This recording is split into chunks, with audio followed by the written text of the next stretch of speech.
नमस्कार, आप सभी का स्वागत है। आप देख रहे हैं यूपी तक। मैनपुरी में चुनाव प्रचार का शोर थम गया है, लेकिन अब शिकायतों का सिलसिला पूरे शबाब पर है। पहले तो सपा निर्वाचन आयोग से गिला शिकवा कर रही थी, निर्वाचन आयोग के दरों दीवार पर दस्तक दे रही थी, शिकायतों की सूची सौंप रही थी और अब इसमें बीजेपी भी शामिल हो गई है। यूपी बीजेपी के महामंत्री जेपीएस राठौड़ ने मुख्य निर्वाचन अधिकारी को एक पत्र लिखा है और अराजक तत्वों के नामों की सूची सौंपी है। इस पत्र में बीजेपी ने संवेदनशील बूथों पर बूथ कैप्चरिंग रोकने के लिए अराजक तत्वों को रोकने की मांग की है। पत्र में यह भी शिकायत की गई है कि चुनाव आचार संहिता का समाजवादी पार्टी उल्लंघन कर रही है और इस शिकायती पत्र में थाना कुर्रा ग्राम जरिया में सपा समर्थक सुरेंद्र यादव के नकद पैसे बांटने की शिकायत की गई है। साथ ही शराब बांटने की भी शिकायत इसमें की गई है। मुख्य निर्वाचन अधिकारी को शिकायती ये जो पत्र दिया गया है, इसमें आचार संहिता का उल्लंघन करते हुए वोटर्स को साड़ियां और बच्चों को स्वेटर्स बांटने की भी बात कही गई है।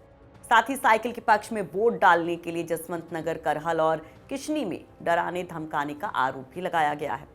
इससे पहले आपको याद होगा कि किस तरह से सपा सरकारी तंत्र की भूमिका पर सवाल उठाते हुए निर्वाचन आयोग पहुंच जाती है। सपा के राष्ट्रीय महासचिव राम गोपाल यादव चुनाव आयोग पहुंच करके ज्ञापन सौंपते हैं और सरकारी मशीनरी पर भेदभाव करने का आरोप लगाते हैं, अपनी शिकायत दर्ज करवाते हैं। साथ ही निष्पक्ष चुनाव करवाने की अपील भी करते हैं।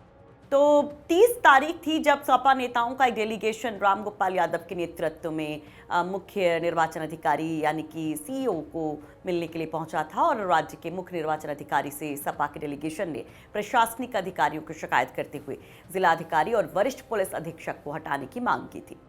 सपा नेताओं का कहना है कि मैनपुरी में डीएम और एसएसपी, जिला पंचायत सदस्यों, ग्राम प्रधानों, ग्राम पंचायत सदस्यों और बीडीसी मेंबर्स पर समर्थन बीजेपी को देने के लिए अनुचित दबाव डाल रहे हैं।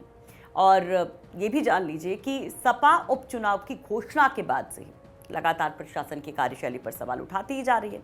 वहीं सपा के इस तरह से सवाल उठाने पर बीजेपी ने इसे सपा की बौखलाहट और हार की घबराहट करार दिया था। वैसे अब जब बीजेपी इस तरह से शिकायतें कर रही है, उससे अब बूथ कैप्चरिंग जैसे डर सता रहे हैं, तो इस पर आप क्या कहेंगे? कमेंट बॉक्स में अपनी राय जरूर रखिए। लेकिन इतना तो तय है कि कल जब वोटिंग होगी तो गदर देखने को मिलेगा ही। तो मैनपुरी से हमें रिपोर्ट भेजी है हमारी सहयोगी शिल्पी सेन के साथ पुष्पेंद्र सिंह ने। वैसे एक ज़रूरी जानकारी आपको दे दें कि कल सुबह 7 बजे से यूपी तक मैनपुरी, रामपुर और खतौली के उपचुनाव पर लाइव कवरेज करेगा। हर एक अपडेट्स आप तक पहुंचाएगा, तो कल ज़रूर सुबह 7 बजे से हमारे साथ लाइव जुड़िएगा।